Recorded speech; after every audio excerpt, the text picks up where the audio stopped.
sa Pilipinas.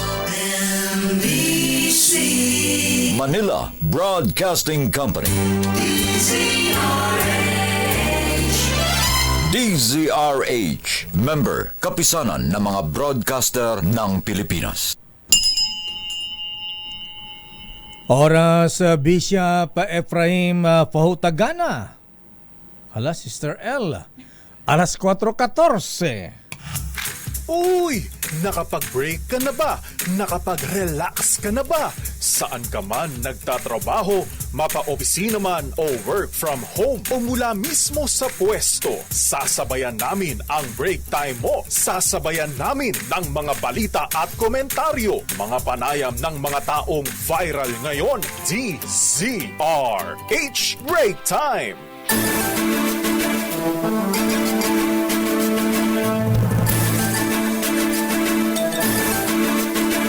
Magandang hapon, Pilipinas. Ako po si Deo Macalma. Ako naman, Thea Pecho Carpuz. At narito ang headlines ng ating mga balita ngayong araw ng Biyernes. Thank God it's Friday, Miss Thea. Yay! Thank God it's Friday, pero traffic lakay. Kasi swell day. Ayun! Hindi mo na, hindi na sweldo mo. Dumaan lang lakay. Ganun ba yun? Naibayad na yan. Hindi tumambay. Grabe, ang traffic. Mukha may mga shopping, Christmas shopping na ngayon. Early Christmas shopping. At narito ang headlines na ating mga balita. Bagyong Pepito. Pinangangamba maging super typhoon sa bukas o kaya sa linggo. Saan ba tatama ito? Tatama ba sa Metro Manila? Briefing ng NDRRMC sa paghanda sa Bagyong Pepito, pinangunahan ni Pangulong BBM. Dating Pangulong Digong Duterte tinawag na best na aktor ng anak ni si Vice President Inday Sara Duterte matapos ang Quadcom hearing. Susunod na pagdinig ng Kamara sa paggamit ng pondo ng Office of the Vice President, iisnabing ni Vice President Sara Duterte.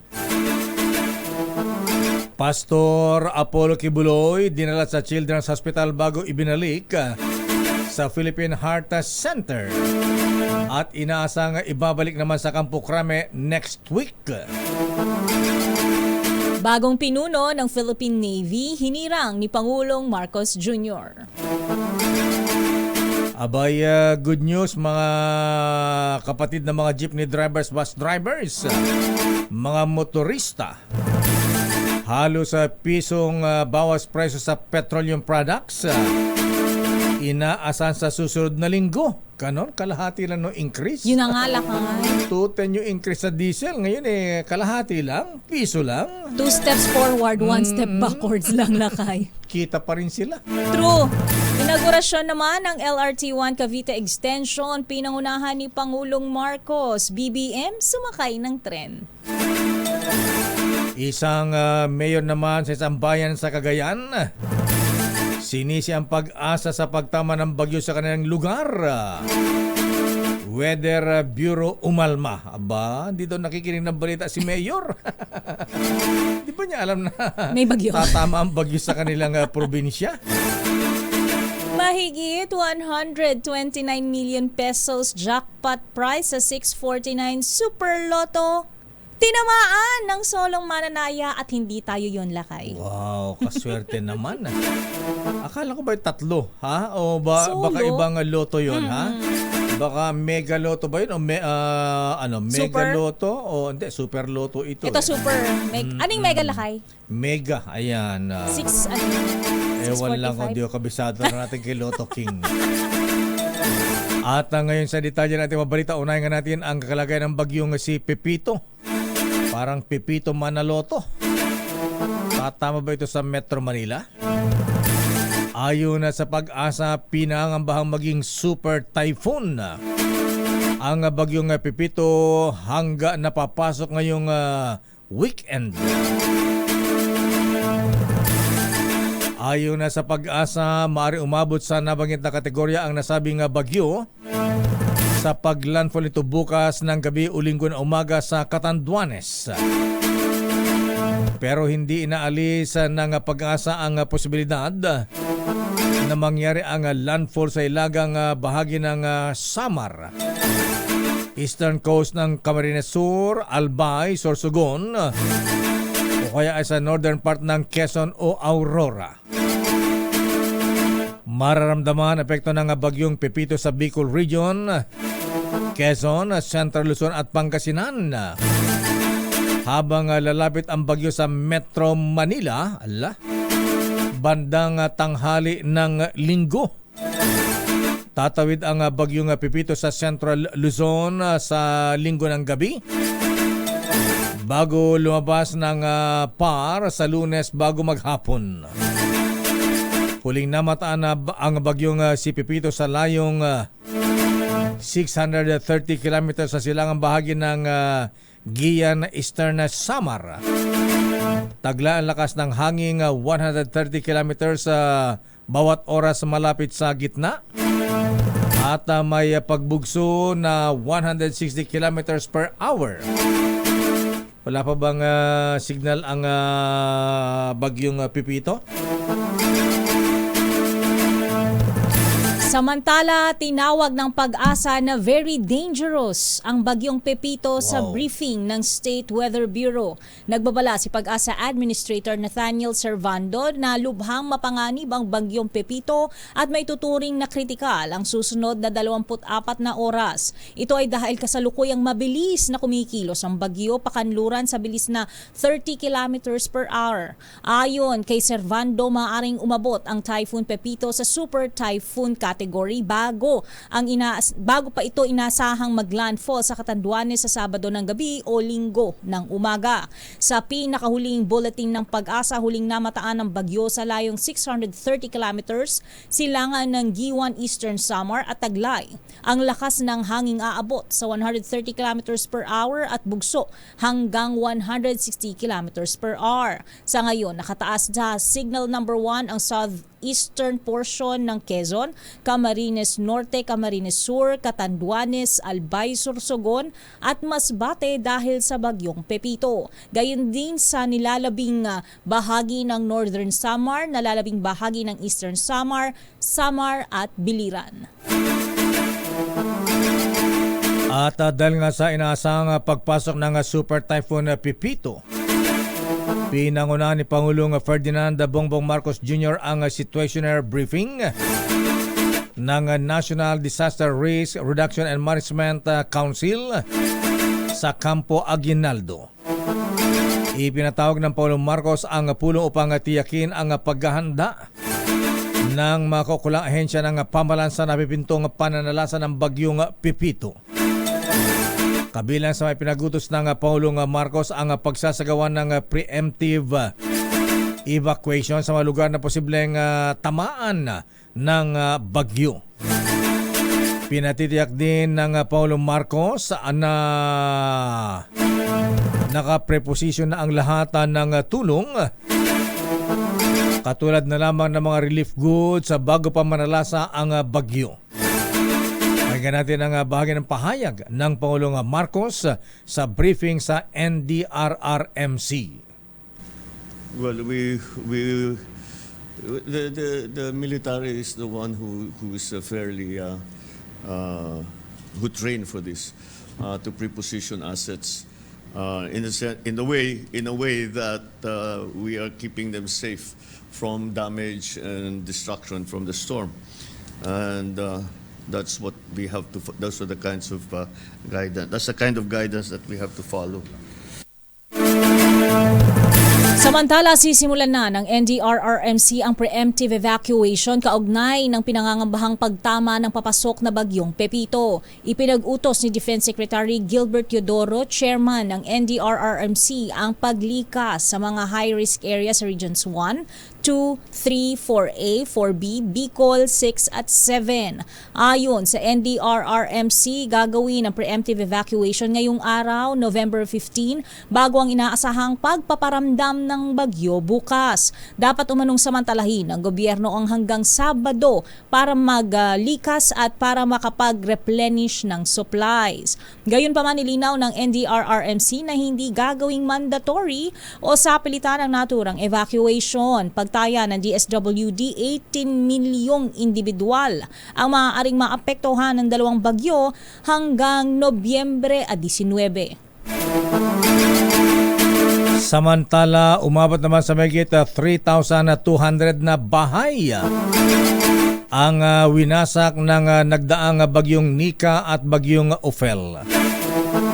Ayon sa NDRRMC, umabot sa 2,922 na bahay ang bagyang nasira habang 292 ang kabuang winasak ng bagyo sa Ilocos Region, Cagayan Valley, Central Luzon at Cordillera.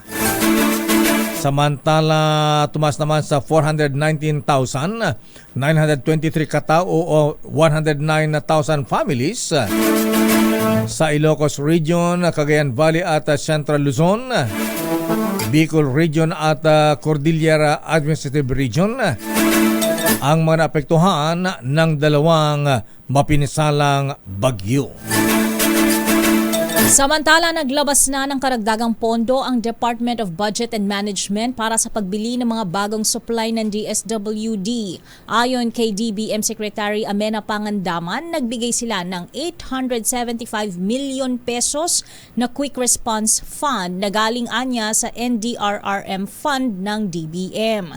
Bagamat may natitira pang food packs, ang DSWD malapit na anya itong maubos dahil sa magkakasunod na bagyo. Bukod dito, may ilalaan ding 2 billion pesos ang Department of Budget and Management para naman sa DPWH na gagamitin anya sa pagsasaayos ng mga nasirang infrastruktura. Samantala, sinabi ni Pangandaman na maaari ring lumapit sa kanila ang mga LGU upang humingi ng karagdagang pondo sa bisa naman ng Local Government Support Fund.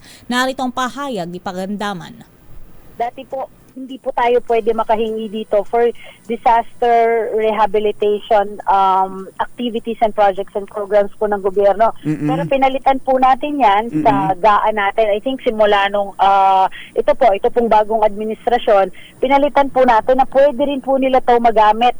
Parang QRF din po. QRF pwede din. po humingi ang ating mga mayors, Opo. o kahit hanggang barangay to kung kailangan po nila ng tulong. Babalikan natin ang pang detalye na ating mga balita.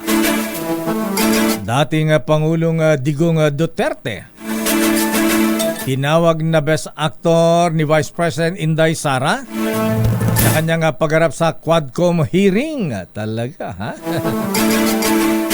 Famas Award, di ba? Samantala, susunod pagdinig naman ng Kamara sa paggamit ng pondo ng Office of the Vice President. Abay, iisnamin daw muli ng Vice President Sara Duterte Carpio. Pastor Apollo Kibuloy, ibabalik daw sa Campo Crame next week matapos ma-ospital sa Philippine Heart Center.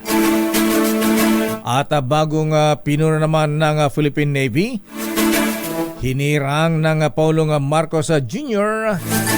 at nagkaroon na ng turnover ceremonies kanina sa headquarters ng Philippine Navy. Nako, etong mga motorista, mga drivers, parang inaasar tayo, ano po, ha? Matapos tumaas ng 2 piso, 2 pesos and 10 centavos kada litro sa presyo ng diesel, abay may pakonsuelo di bobo. Abay may rollback daw ng petroleum products next week.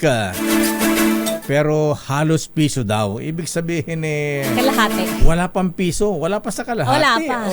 Bira naman, oo. At isang mayor naman sa Cagayan, sinisi ang pag-asa sa pagtama ng bagyo sa kanilang bayan. Hindi raw siya naabisuhan. Talaga ba? Hello, Mayor. Saan kaya siya nakatutok lakay? Kaya nga eh. Di yata nakikinig ng balita si Mayor, ang mga tauhan niya. Ha? Wala yata sa wisyo. Detached. At, kaswerte naman nito, ha? So, gusto ko maging kaibigan nito, ha?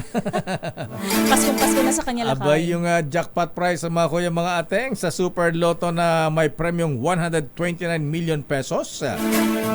Tinamaan ng solong betor. Kaswerte naman niya. Saya-saya ng kanyang Pasko at New Year ngayon. Sigurado dadami ito ng kamag-anak. Ayun lang. Ang detalye po ng balita niyan sa ating pagbabalik. Oras sa Mr. Cesar Lee, Mr. Michael is my guy. Ninang Isa Suntay, Hermana Rosie Sarangaya. RH Break Time! Alas 4:29.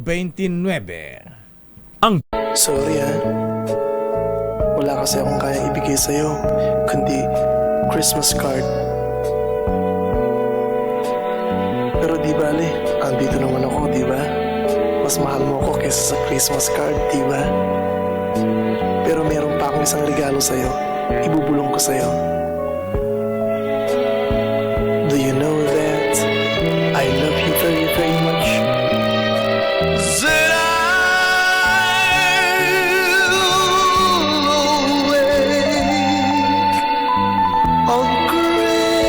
Christmas morning and find my stockings filled with you.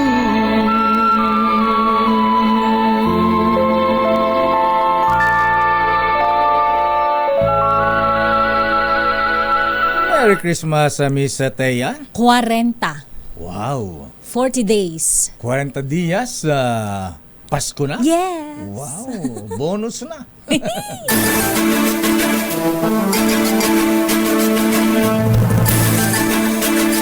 Sandali lamang sa ating mga reports at meron tayong flash report, Miss Teya.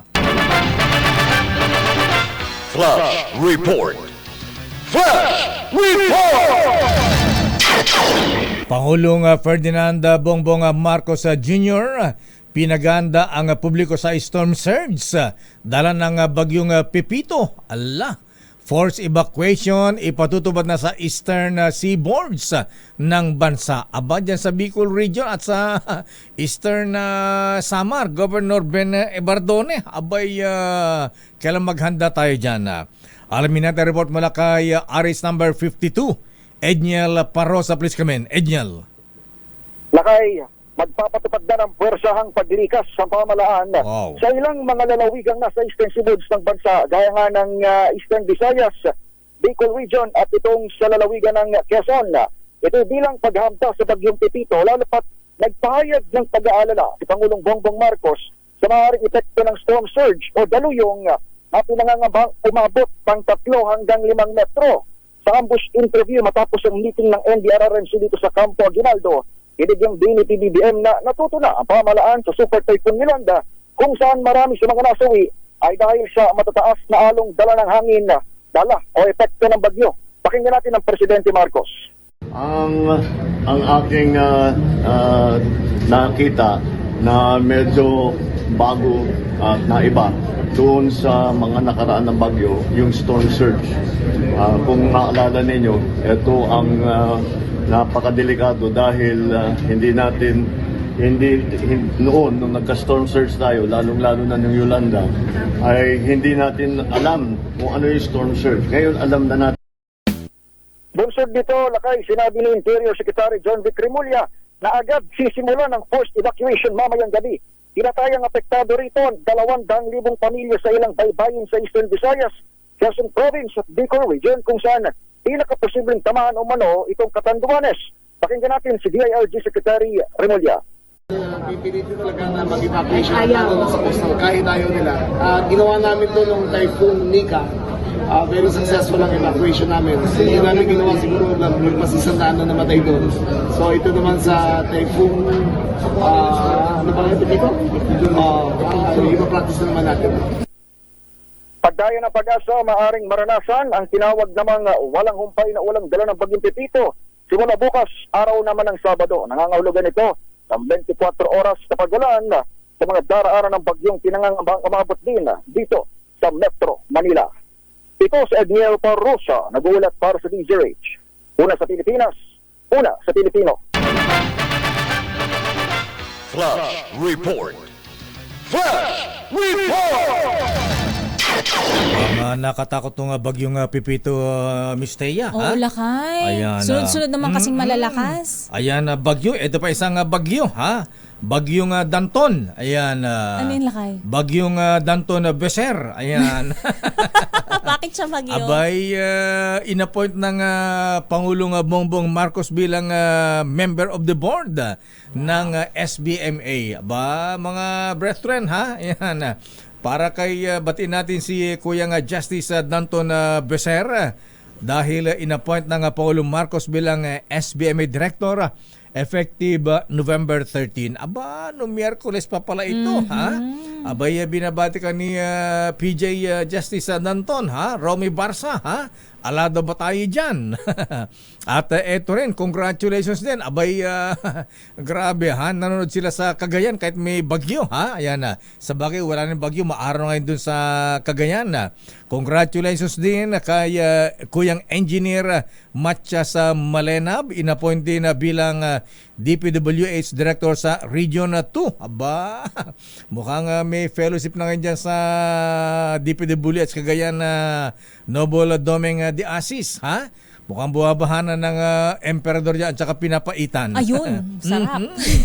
At ito pa, congratulations din sa bagong Flag Officer and Command, bagong chief ng Philippine Navy, Rear Admiral Jose Maria Ambrosio Espeleta. Abay, pinalitan niya kanina si Admiral Toribio Adasi Jr.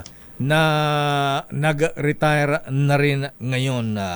Congratulations, Admiral Espeleta. At siyempre, i-congratulate din natin ang PAGCOR, Miss Thea. Abay, congrats President CO Alatenco dahil kumita ang PAGCOR ng 94.61 billion pesos. Wow. Nitong third quarter lamang, July, August, September. Sa kabila po ng pagbabawal na sa mga pogo. Aba, Kumita pa rin, laki. kumita sila ng 37% o 37% increase ang kita ng PAGCOR. Ba? Chairman Altenco, ala ba tayo dyan? At lubos-lubusin na natin bago ang mga reports. Abay, batiin mo natin ng happy birthday. O yung mga mista sa PMA Sandigan 82, baka makalimutan ninyo, ha? Abay, para sa nakilala kay Mr. Elmer Garjola, birthday po niya ngayon. Ayan, binabati ni Kuyang General Randy Tibayan ng mataas na kayo ng Batangas at siyempre PMA Sandigan 82. Happy birthday, Mr. Elmer. At ganoon din, happy birthday kay Manolo Agoho III. Aba, mula kay Lolo Don Manolo Sr. At ganoon din, happy birthday kay Mr. Melvin Sitaka Sr. at Melvin Sitaka Jr., Father and Son Miss Thea. Sabay ang kanilang birthday. Wow, galing. Galing, ha? Ayan, Cesarian ba itong apo? Itinapat sa birthday ni Lolo, ha? Ito yung re-reguluhan ng Toyota Fortuner. Uy, bongga. Alam mo naman ang Don Manolo Ago, pagka mag-birthday yan, magregalo. Happy birthday din kay Engineer Alberto Jestro ng Angono Rizal, kay Edilbert and Romy Batalla ng Radisson Hotel Cebu, at si Modesto Galinato. At happy birthday pa kay Colonel Roberto Ubaob ng Philippine Army, Office of the Inspector General. At happy birthday pa kay, congratulations din ito, ha? Congratulations kay Worshipful Master Francisco Quito Juliano. Aba, mga brethren, batiin natin. Siya ay newly installed Worshipful Master ng Oak Forest Lodge 832 sa Illinois, US of A. Ba? Binabati ni Mr. Yusek Ed Gongona. At sa ating mga balita, ito pa raw, ha? Yan. Pahabol pala kayo. Iba rin magsipsip itong si, kilala mo si Sylvester? Ayan. Sino si Sylvester? Sylvester Stallone. Ayan. Abay, ang sabi ay ang newly elected President-elect Donald Trump. Ay? Abay, siya daw ay second George Washington. Aba! Wow!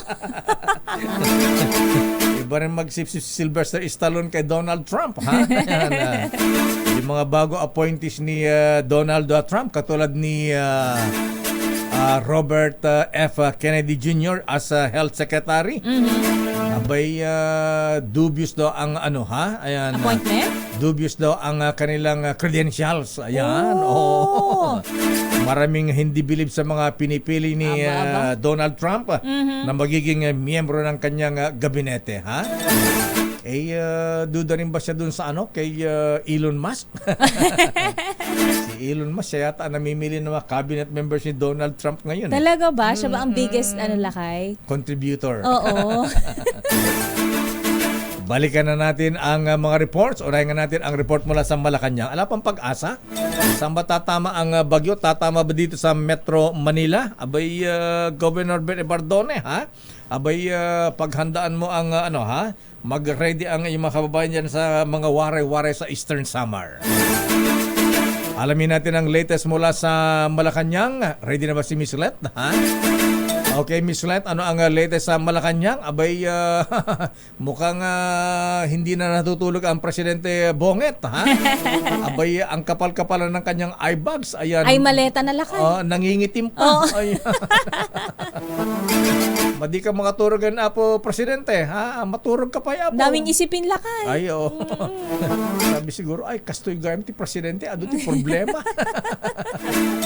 Arrest number 14, Let Narciso, please come in. Miss Let. Miss Let. Lakay, oo, ayan. Katatapos lang ng situation briefing ni Pangulong Marcos doon sa Office of Civil Defense na sinamahan muna ni Edniel Parosa. Pero kanina naman doon sa change of command sa Philippine Navy, Lakay, ay mayroong pahayag itong si Defense Secretary Gilbert Teodoro, at ang binabanggit niya, walang karapatan ang China na tumutol sa Philippine Maritime Zones Act at Philippine Archipelagic Sea Lanes Act. Yan ay kasunod ng pag-angal ng China sa dalawang bagong batas ng Pilipinas. Sa ambush sa interview sa Navy Headquarters, sinabi ni Teodoro na hindi na dapat pinapansin ang pagmamaktol ng China dahil ang kanilang liderato lang naman ang naniniwala sa kanilang claim sa West Philippine Sea. Punto ng kalihim, nasa panig ng Pilipinas ang international law dahil sa 2016 arbitral ruling, hindi tulad ng China na walang basihan ang kanilang pinaniniwala ang pag-aaring teritoryo sa West Philippine Sea. Narito si Secretary Teodoro. I think the whole world knows who is on the right path and on the wrong path. Definitely, we cannot take advice from people who distort the truth. And nobody believes that. So I think it's a waste of their time to broadcast the claims of China because only the leadership believes in what they say. Si Secretary Gilbert Teodoro. Ito si Les Narciso para sa DZRH, una sa Pilipinas, una sa Pilipino.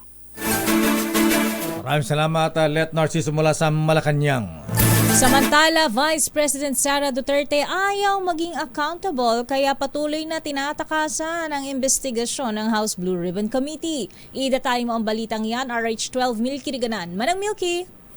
Kaya at lakay patuloy na tinatakasan ni Vice President Sara Duterte ang responsibilidad at wala sa isipan nito ang salitang accountability. Reaksyon to ng ilang miyembro ng Young Guns matapos sabihin ni VP Sara na hindi siya dadalo sa hearing ng House Committee on Good Government and Public Accountability sa kinikwestiyon na paggamit ito sa 2022 at 2023 confidential funds ng OVP at ng DepEd nang sa paang kalihim nito. Ayon kay House Deputy Leader Paulo Ortega, ang kanyang pagtanggi ay bahagi ng strategy para iwasan ng responsibilidad at accountability sa hindi wastong paggamit ng pera ng taong bayan. Ang sabi naman ni House Assistant Majority Leader Jay Kong-hoon, binubudulaan niya ang publiko bakit hindi nalaman daw direktang sabihin na hindi niya kayang ipaliwanag ang anyay pang-aabuso sa pondo ng bayan. Matatandaan samantala ng Committee Secretariat na ibigay ng personal ang imbitasyon kay VP Sara dahil nasa kamera ito noong Miyerkules hanggang gabi bilang suporta sa kanyang ama na dumalo sa hearing ng Quadcom. Ang tanong naman ni ACT Teachers Party List Representative Franz Castro sa pagpunta sa Quadcom hearing ni VP Sara, baka gusto daw nitong maging resource person dahil sa issue ng umano'y extrajudicial killings na siyang alkalde pa ng Davao. Ako si Neil Creguna nagulat para sa DCRH, una sa Pilipinas, una sa Pilipino. Maraming salamat, Manang Milky Rigunan. Samantala, tinawag naman ni Vice President Inday Sara Duterte Carpio na Best Dramatic Actor. Ang kanyang tatay na si dating Pangulong Digong Duterte sa kanyang pagdalo sa House Quad Committee tungkol sa drug war at extrajudicial killings sa ilalim ng Duterte administration. Aba, masabi mo dyan, Dong? That is a freedom of expression. Ayon sa Vice President, tinanong siya ng kanyang ama kung kumusta daw ang kanyang performance sa pagdalo sa Quadcom at sinagot niya na 12 out of 10. Ba? Ang performance niya dahil sa pagiging Best Dramatic Actor. Nang tanungin kung bakit niya ito nasabi, ang sagot ng Vice Presidente Sara, ang publiko na ang umintindi dahil kitang-kita naman ang ginawa o performance ng kanyang ama. Ganito ang paliwanag ni Vice President Inday Sara Duterte Carpio.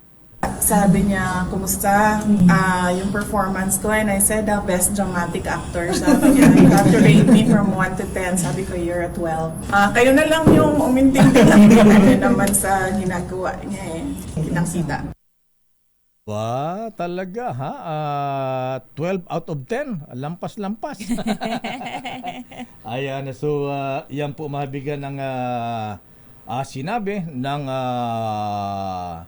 Vice Presidente sa performance ng kanyang amang si Pangulong Digong. Ano ba mga sinabi doon? Yung former president ba ay willing na mag-cooperate sa investigation sa ICC? Kaugnay dito? ICC, ma'am. I'm asking the ICC to hurry up, and if possible they can come here and start the investigation tomorrow. This issue has been left hanging for so many years. Matagal, ma'am, baka mamatay na ako, hindi na nila ako maimbestiga. So I'm asking the ICC through you na pagpunta na sila dito bukas, umpisahan na nila ang investigation. And if I am found guilty, I will go to prison and rot there for all time. Samantalang report mula sa Senado, Ms. Thea. Natitira pa ang health emergency allowance claims ng mga health workers, ibigay na. Idatali mo ang balitang yan, RH28 Raymond Dadpaas. Raymond. Ms. Thea, Mayor, patuloy ang panawagan ni Senador Christopher Bongo para sa natitira pang health and emergency allowance claims ng mga health workers noong panahon pa ng COVID pandemic. Sa budget deliberation ng Department of Health iniling linggo na bayaran ang natitira pang apela ng mga health workers. Binanggit ng senador na sa kanyang pag-ikot ay marami pa rin ang sumisigaw ng kaya. Ibinigay na halimbawa sa lalo ng Catanduanes na marami pang health workers ang hindi pa makatatanggap ng kanilang kaya dahil sa hindi magkatugma mga records. Aminado siguro na marami ang natuwa at nagpasalamat ng release mula sa Department of Budget and Management ang 1.7 billion pesos ngayong taon para sa kaya. Ngunit marami pa rin ang umaapila na sana sila din ay mabayaran dahil pinaghirapan naman nila ito ng panahon ng pandemya. Kinilala naman ng sponsor ng budget ng Department of Health at si Senador Pia Cayetano na may 5 bilyong piso pang inaap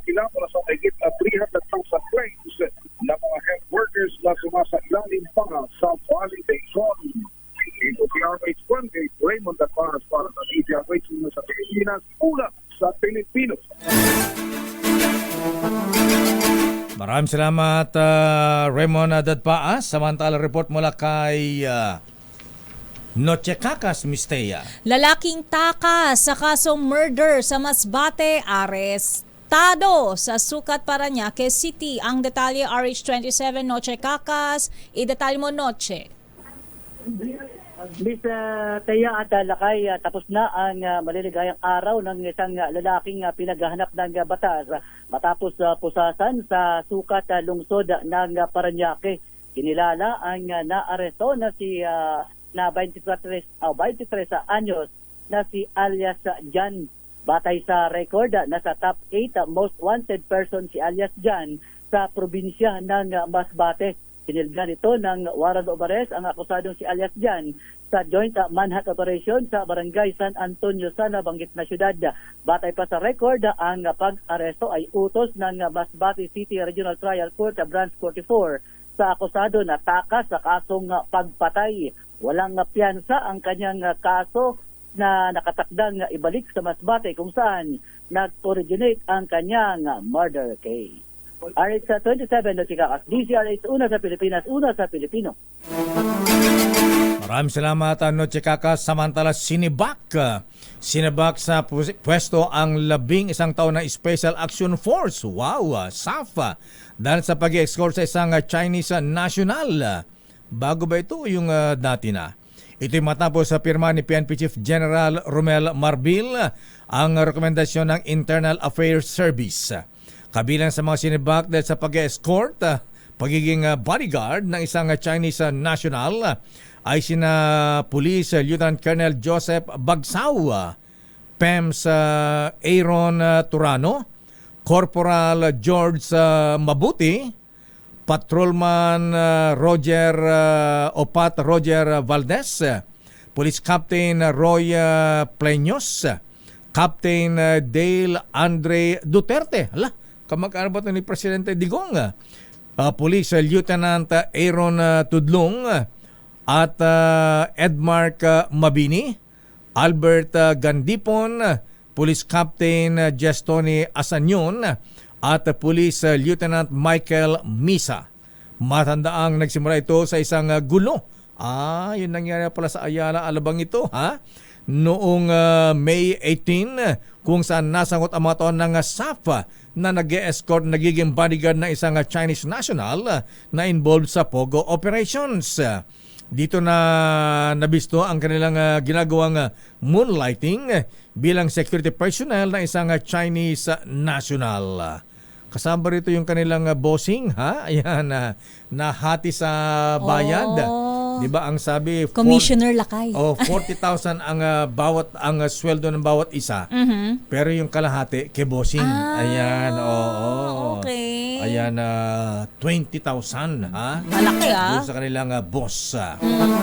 At kinurpema rin ng PNP na inilipat na nga sa ibang ospital noong gabi ng November 13 si Pastor Apollo Kibuloy.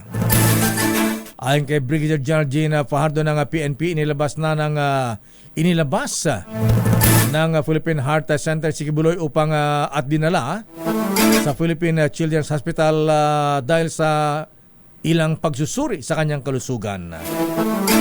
Hindi daw kasi available sa heart center ilang test na kailangang gawin kay Pastor Kibuloy, kaya dinala ito sa Children's Hospital. Ayon kay Fajardo, matapos ang pagsuri ay gading ibinalik sa heart center at si Pastor Kibuloy ay inaasa namang ibabalik sa PNP Custodial Center sa Campo Crame kailan? Bukas, araw ng Sabado.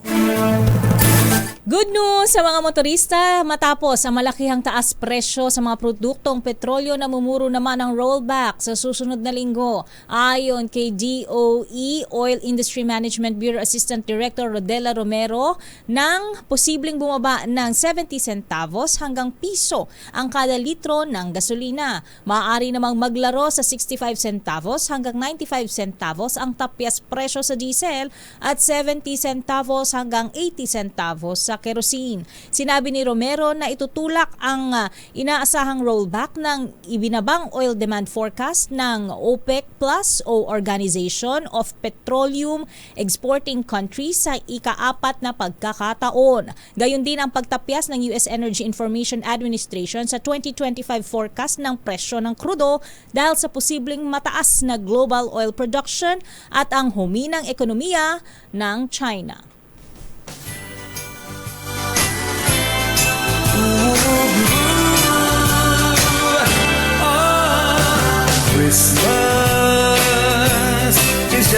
At bago tayo magpaalam, i-congratulate mo natin ang incoming president ng Katimugan Shrine Club, abay Noble President-elect Ronald Yulo. Ba? Congrats sa Noble Ronald Yulo. At siya ay nag-imbita sa mga brethren, mga Shriners, para sa kanilang public installation sa December 3. Alas 6 ng gabi sa Aguinaldo Hall, Plaridel Masonic Temple, Grand Lodge of the Philippines. Aba, ang inspirational speaker, aba, si Noble General Ruel Rivera, ang chief ng BJMP. At ang guest of honor speaker, aba, Berwol Siful, PDDGM at Finance Assistant Secretary Noble Gerald Alan Quebral. Wow! Congratulations sa mga officers ng Katimugan Shrine Club. Samantala lakay, hindi bababa sa 800 katao ang nahatiran ng tulong ni Senator Lito Lapid sa bayan ng Bawang at Bacnotan sa La Union. Naglaan ang tanggapan ni Lapid ng 2 milyon hanggang nahalaga ng tulong katuwang ang DSWD, kabilang ang natulungan sa ang mga senior citizen, PWD, single parents at mga estudyante sa ilalim ng programang AIX. Nagpaabot naman na pasasalamat kay Lapid sina Bawang Mayor Tibet Bongli, Mayor Martin de Guzman at si Bacnotan Mayor Divina Fontanilla. Ba? Itong si Senator Lito Lapid, walang kapaguran sa pamimigay din ng ayuda. Walang patid. Oo, Senator, baka pwede ka rin pumasyal sa amin sa Pinili, Ilocos Norte. Ayan. Ha? Ayan.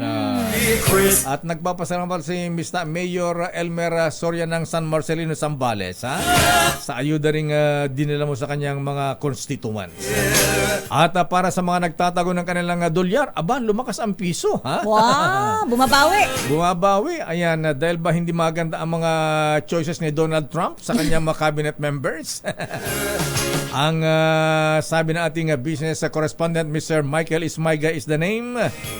Ang palitan ng dollar nagsara sa trading kanina sa foreign exchange ay 58 pesos and 73 centavos, Miss Thea. Abay, bumaba ng 4 centavos. Ibig sabihin, lumakas ng konti ang piso. Ayan, kahapon ay 58.77. Ngayon ay nagsara sa 58 pesos and 73 centavos. Wow. At yan na ang kabuuan nating palatuntunang break time. Thank God it's a Friday. Swell day. It's a swell day. Matraffic, madaming day. gimmick. Yes. Oy, binabati nga pala natin si Bossing, ang aking ninong. Ninong Tony ko. Ayan. At Kuyang Felix ko. Ayan. Magiging ninong ko rin yan, lakay. Magiging ninong mo rin yan.